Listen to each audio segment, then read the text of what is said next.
All right, what's going on, everyone? Got an article here about peace in Ukraine. It was published in the New York Times a couple days ago. And to cut to the chase, the author does suggest that Ukraine cede some territory to Russia. And I know that's something that a lot of people are very, very strongly against. So before we dive into this and get into some of those details, because I'm interested in having the conversation about these thoughts, I do want to say at a high level, peace does not have to equal appeasement. In my mind, peace is when there's no longer an active war going on and people aren't dying. And I'm going to go out on a limb and say that most people around the world would like to live their lives in peace. The question or the challenge that we face is how to get to that point in a way to where it is lasting, right? So as a quick note, the author here is a professor of international relations at Georgetown and a senior fellow at the Council of Foreign Relations. I'll put a link to this article in the description below so you can give it a full read. Pulled out a couple snippets here. He says, Ukraine, with the West's help, has put up a staunch and inspiring defense of its sovereignty, but the risk of a wider war between NATO and Russia is rising by the day, as is the risk that economic blowback from a prolonged war could undermine Western democracy. It's time for the United States and its allies to get directly involved in shaping Ukraine's objectives, managing the conflict, and seeking a diplomatic endgame. I don't think anything's crazy there. I have a feeling that the United States is not as involved with the strategic advances, strategic plans of Ukraine as some people think. I think there's a lot of intel sharing, but not as much in terms of laying out goals on the battlefield necessarily, and that's something he's going to get into. Continuing, he says, so far, the West has done an admirable job of keeping its level of involvement and risk in sync with the interests at stake. I think this is interesting. President Biden has made the correct call that the defense of Ukraine is a strategic priority, but not a vital interest. That is why the United States is leading the effort to provide Ukrainians the wherewithal to defend themselves, but not directly joining the fight. Washington has allowed Kyiv to call the shots, sending economic and military support while letting Ukraine to set its own war aims and design its own military strategy. I think that's really well put, and it sounds very accurate to me. It's, the part where Ukraine is a strategic priority, but not a vital interest. And he's going to get into that later. And I think that's pretty well clarified by the point that there's not U.S. boots on the ground. And there hasn't been a real strong, serious push in the United States to do that. If it was a vital interest, I would think long ago there would have been troops on the ground and aircraft overhead. That doesn't downplay the importance. It's an interesting point that he brings up here. Continuing, he says, even though all Russian targets are fair game as Kyiv fights for its sovereignty and territory, Ukrainian actions that substantially raise the risk of escalation may be strategically unwise. To limit the potential for a wider conflict between NATO and Russia, Washington needs Kyiv to be more transparent about its war plans, and U.S. officials need more input into Kyiv's conduct of the war. That's potentially a big ask. I've heard the argument that the U.S. should have the aid and the military supplies contingent on more insight into the war. I can see both sides of that argument. Not sure exactly where I fall now and understand the argument, but it's a pretty serious ask. Continuing, he says, the United States and its allies have been right to help Ukraine defend itself, and they should continue to do so. But they have also been right to exercise prudent restraint to avoid war with Russia, holding back on the provision of long-range weapons, refraining from putting NATO boots on the ground, and declining Ukraine's request for NATO enforcement of a no-fly zone.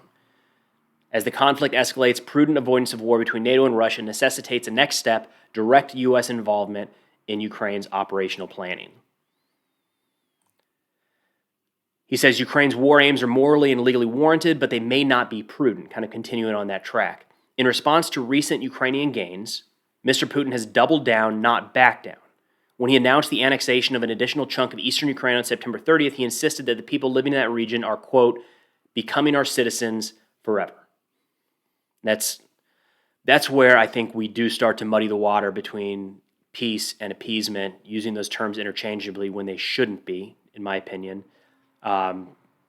because we shouldn't automatically give in to someone because their back is against the wall. We shouldn't automatically give in to someone because they are threatening or making threats or whatever it might be. So he does start to dabble in that a little bit here.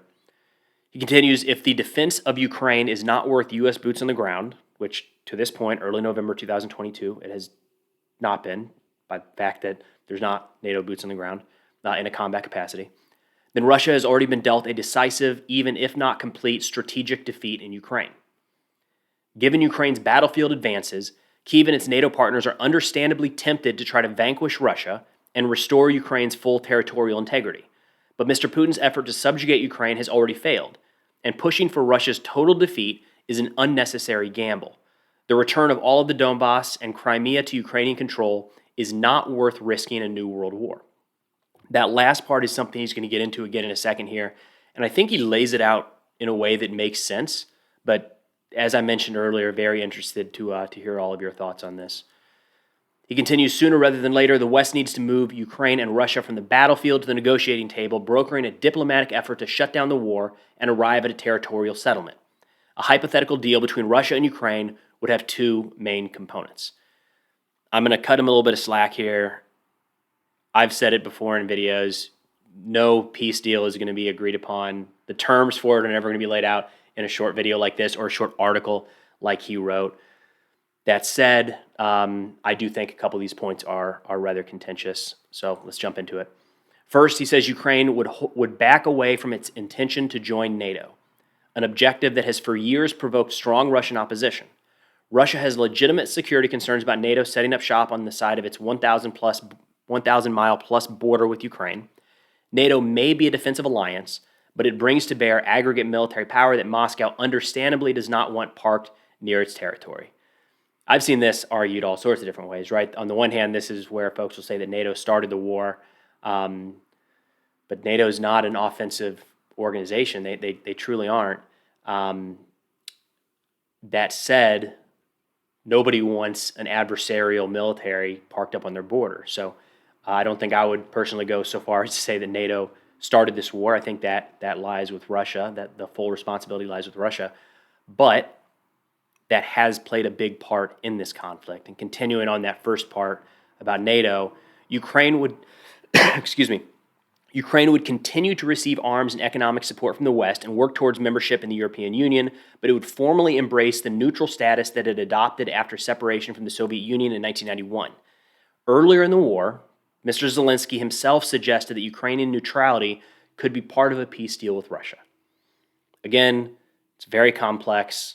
I've heard a lot of arguments recently that make sense, that say earlier in the war, a promise, a guarantee, essentially, that Russia wouldn't strike back against Ukraine in the future would have been good enough. But now it's got to be something, it's got to get to the point where Russia cannot physically do that for Ukraine to feel safe and secure. So there's a lot to this. Second part, and I know this is, there's going to be some pushback on this. Let me know what you think. Second, the harder part, Moscow and Kyiv would need to arrive at a territorial settlement. To be fair, that sounds completely out of the question right now, but let's give it some thought. A reasonable starting point for negotiations would be to aim for a Russian withdrawal to the line of contact that existed before Russia's invasion began in February. So he's talking 2014 borders. Diplomacy could then focus on the ultimate disposition of Crimea and the chunk of the Donbass that Russia occupied in 2014. Both sides would need to compromise. Moscow to abandon its recently announced intention to annex a major slice of eastern Ukraine, and Kyiv to settle for an outcome that could entail less than regaining all of its land. My read on that is that Ukraine is giving up potentially a little bit more than Russia. It's hard to imagine a compromise between Ukraine and Russia right now at baseline. But again, interested in your thoughts on that. Wrapping up, he says, from Vietnam to Afghanistan to Iraq, the United States has gotten in over its head, taking on strategic commitments not warranted by the interests at stake. Helping Ukraine defend itself is worth a significant effort, but not one that leads to World War III or fractures Western democracy. So, again, I think there's some interesting points he raises in here, some other areas that I imagine are going to get quite a bit of pushback and are far from really clarified to a point of being able to take action on them. But I've said it before, I think any conversation around what brings into the fighting is at least worth discussing. So very interested in your thoughts. Again, the article will be linked in the video description below if you want to check it out. But that will do it for now. We'll see y'all next time.